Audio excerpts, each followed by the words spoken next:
Audio Jungle.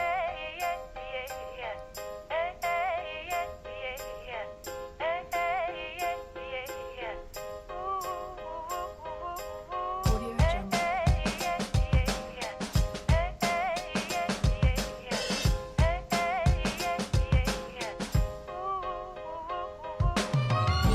Sun is rising, feel the warmth on my face. There's a lot to do now, but there ain't no race.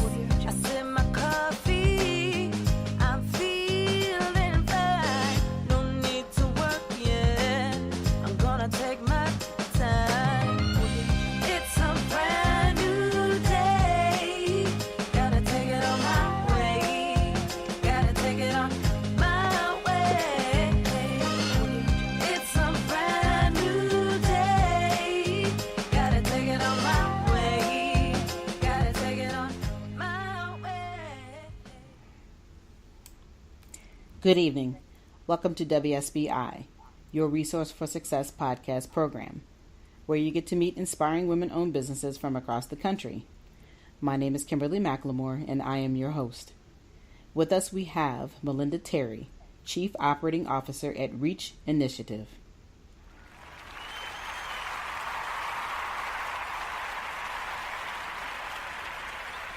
Welcome, Melinda.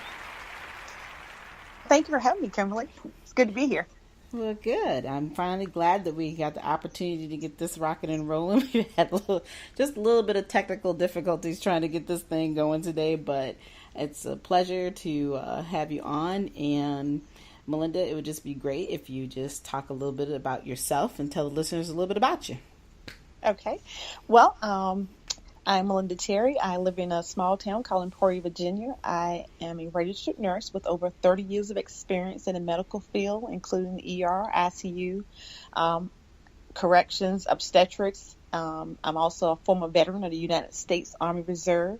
And currently I work with the nation's Veterans Party, the Veterans Administration, and I have recently started an organization called Reach Initiative, an organization to connect our young people aged 15 to 23 to local business owners and entrepreneurs to mentor them to be the next generation of career professionals.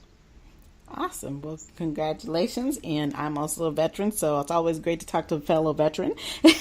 That's Awesome. excellent. Yeah, and I'm just was sitting here listening to all your knowledge and your background. But tell me, let's back up just a little bit and tell me a little bit about, you say you live in Emporia, Virginia. Were you raised from that community, or are you coming from another community? Yes, actually, I was born and raised here in Emporia, Virginia. I moved away and lived in North Carolina for over 10 years.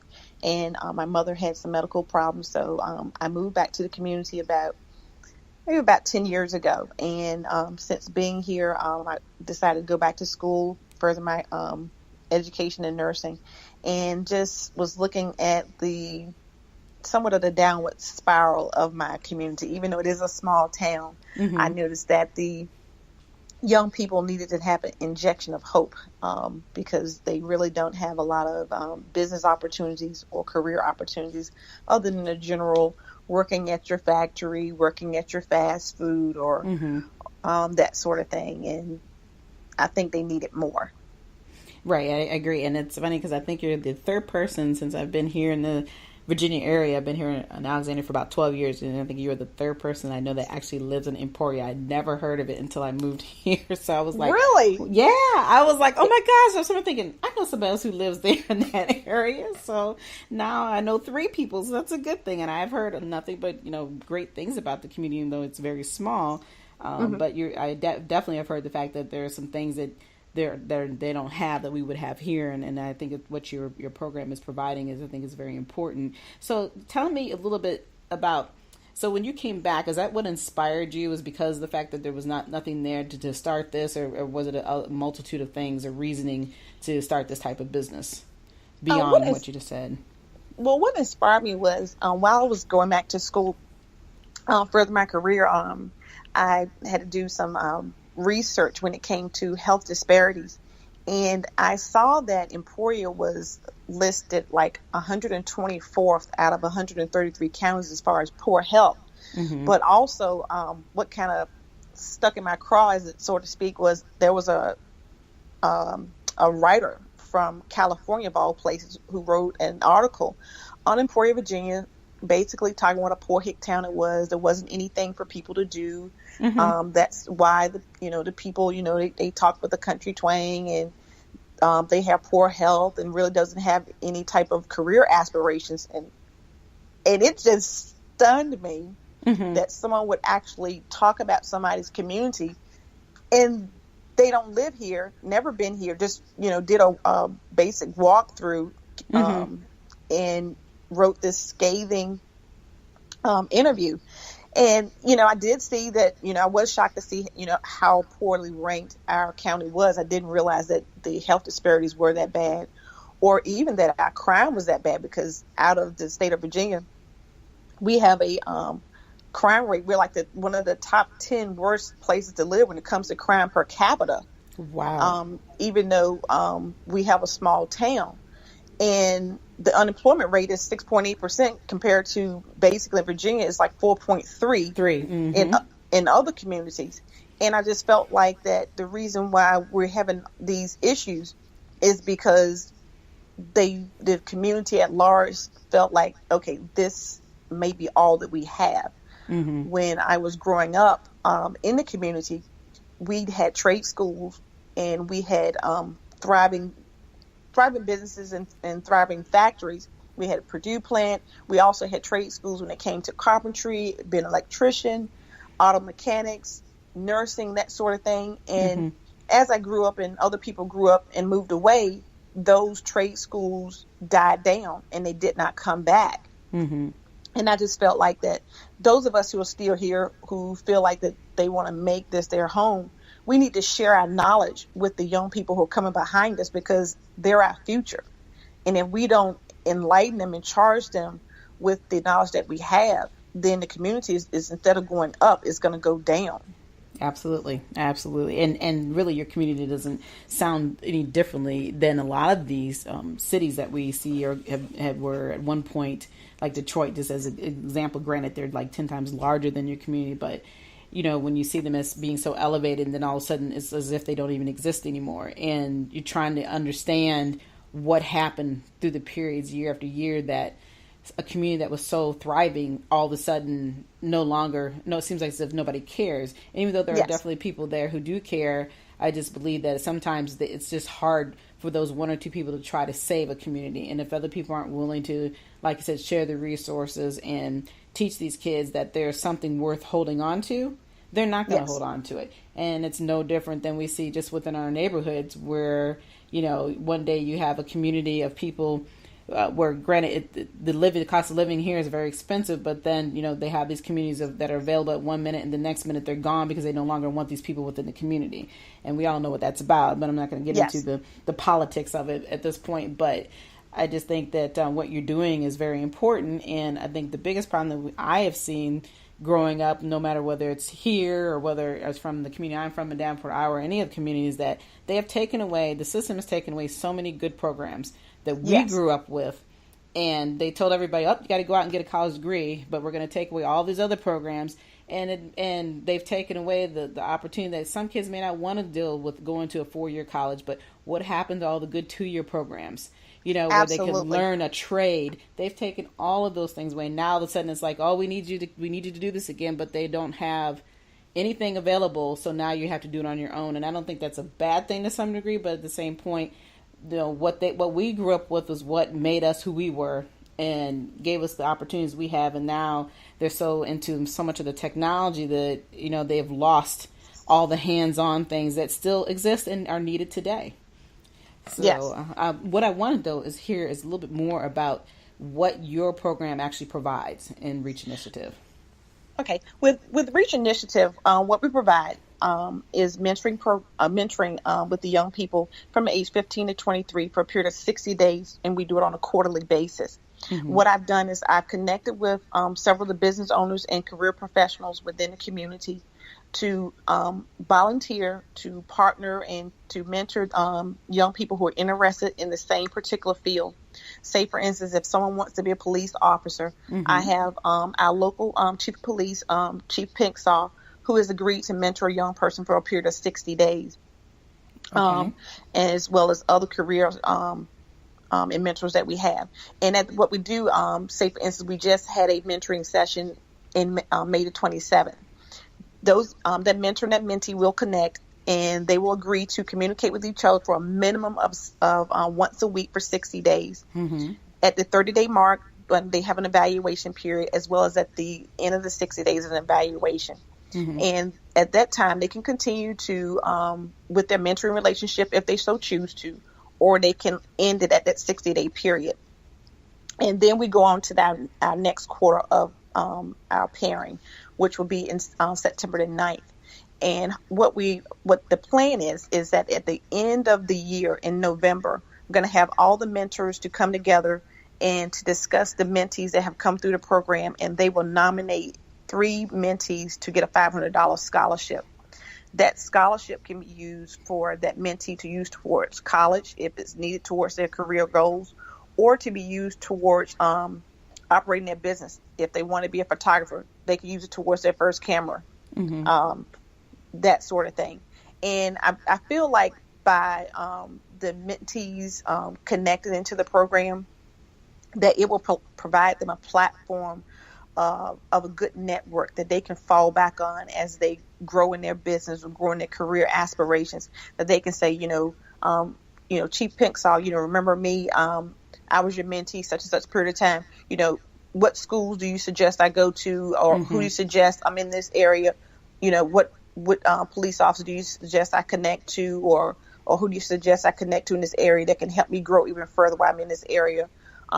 If, say, instance, they're going into the florist industry, I have a mentor in that area as well. Then he could say, this is a good vendor to deal with.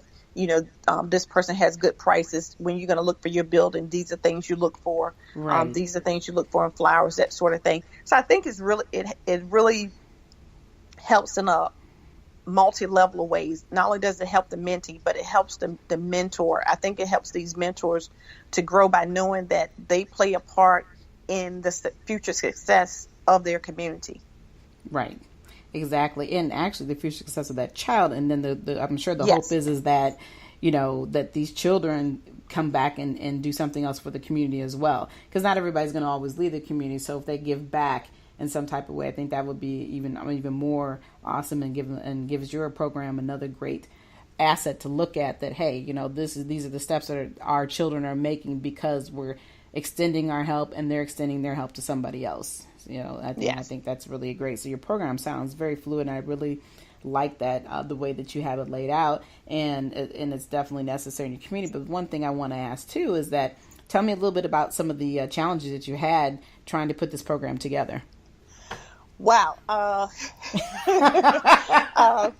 There have been some challenges.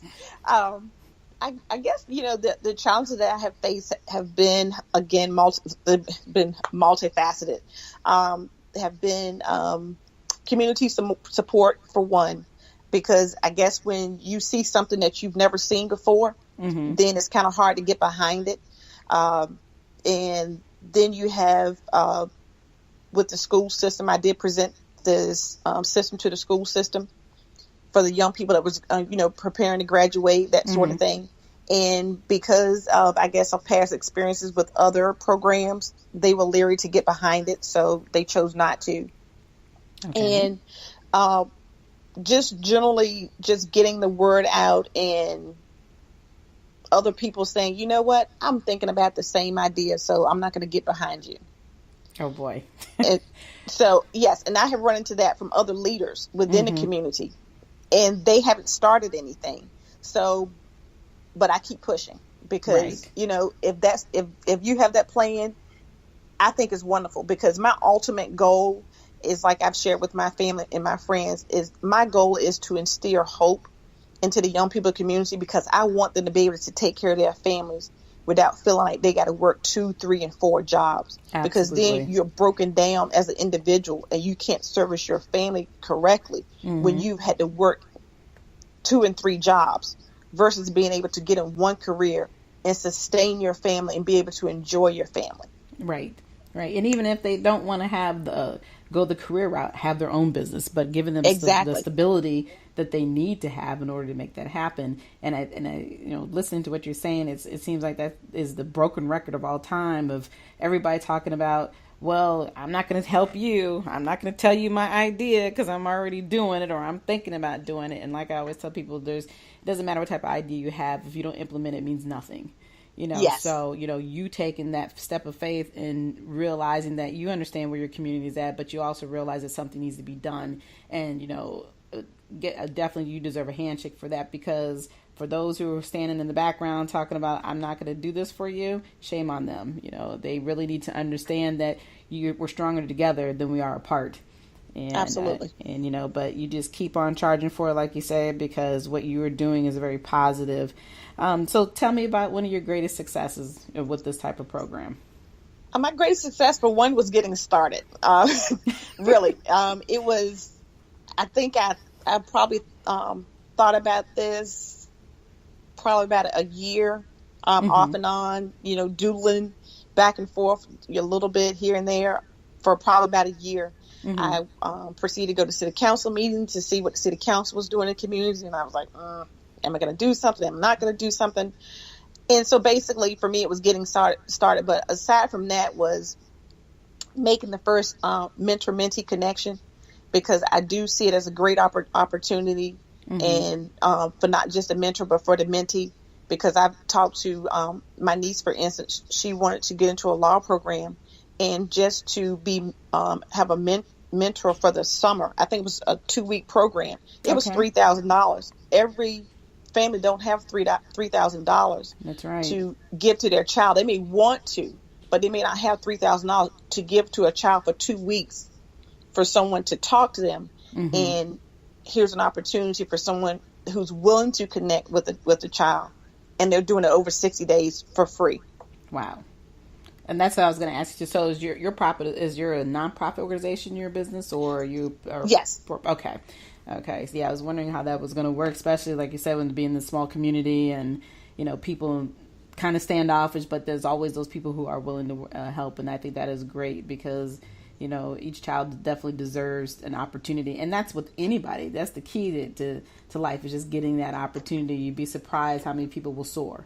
They'll get out there and make things happen when somebody's giving them just that chance. So it's a great program. And you're right. The success of that success is just getting started is important, because I'm sure there's many days you sat back and said, oh my goodness, what am I getting myself into, right? Yes, I certainly have. Yeah, but like I said, keep charging forward. So another quick question. If there was any other person or any other woman specifically who wanted to go into business, what type of advice would you share with them this evening?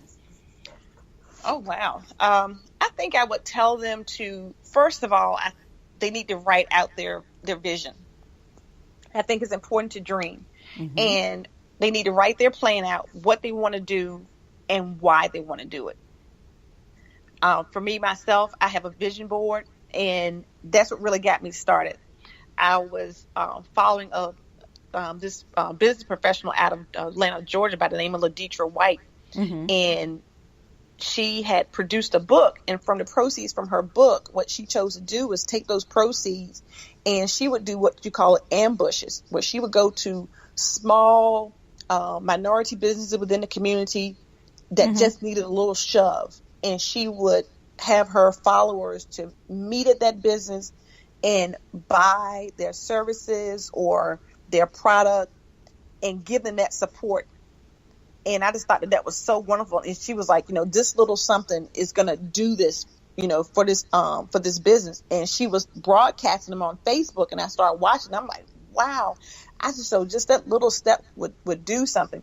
So for that, it's like you have to take your vision and look at it, and then you have to think about what's the plan, what's your budget. You have to look at the good and the bad and the ugly part of what it's going to take to actually get started. If you have no money or little money, how can you get it started with a little budget and start, getting it out from there? Get yourself around like-minded people who are trying to get up and go up.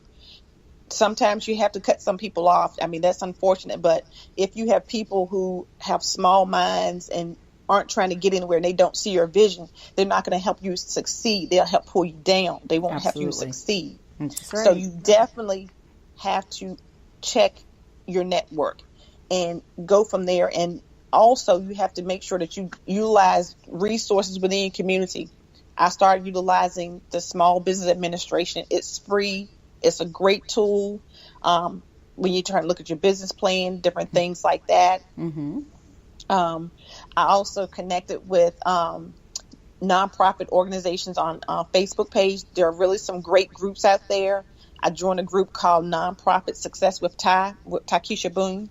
She offers a plethora of information when it comes to nonprofit organizations, as well as she sends out various funding ideas at least once or twice a week. And that has been a great help. Particularly, I submitted for like the Pollination Seed Grant. That's a grant that a lot of people don't even know that's available for nonprofit organizations to start up. They'll give you $1,000 just to start up, as long as you meet their criteria. Mm-hmm. Wow. Okay, well, that was great advice. I mean, there was a lot of detail and information in there, and you're right. I mean, just really being able to have some type of vision and putting that vision to paper, and that's where I think a lot of people won't take that extra minute. And the big part about doing a plan, no matter whether you want to call it a business plan, vision plan, board, whatever you want to call it, at the end of the day, it's something that's consistent. It's not one time only and, you know, oh my God, I can't do this anymore. No, it's an evolving document. It's something you consistently look at. And so you can determine when you need to grow, when you need to stay where you're at, stagnated, or just do nothing. Sometimes you need to be able to go back and review your vision so you can understand how to make those steps forward. So your information to provide was awesome. I mean, and then the additional people that you brought up, I think is going to be a good help for somebody who's truly interested in understanding what nonprofit organizations do, how it works, and where you can get some extra help. So thank you for that information. But in the meantime, tell me how the listeners can get a hold of you. Well, you can get a hold of me at Facebook. Of course, Melinda Terry. I'm on Facebook. You can also reach me at Reach Initiative. I have a Reach Initiative page as well on Facebook, as well as Reach Initiative at Outlook.com. Okay, great. All right. Well, I do appreciate you coming on with me tonight. Like I said, I'm so glad that we've got everything working with this wonderful technology that we have today. Yes, thank you. You're welcome. I learned a lot. Yeah, let's Skype in its lovely program. But anyway, so do you have any last words for our listeners tonight? Well, I think if I had any last words, I would say to live your life by leaving a legacy. That when we come on this earth, we come on this earth with a purpose, and fulfill your purpose. Because when we fulfill our purpose, then we can live a happy and successful life. And we want to leave something for our children and our children's children. And that's my biggest goal. Amen. Absolutely. All righty. Again, I want to thank you for coming on tonight. It has been a pleasure, and I appreciate you sharing your story. And for everybody else, I wanted to also say you have a good evening. Like I said, we're here every Thursday evening at 7 p.m. You can view the WSBI website anytime at www.wsbillc.com. You can also find me on Facebook, LinkedIn, and Instagram. But for the rest of you guys, enjoy the rest of your evening. And like I said, it's been great talking to you. And until the next time, take care.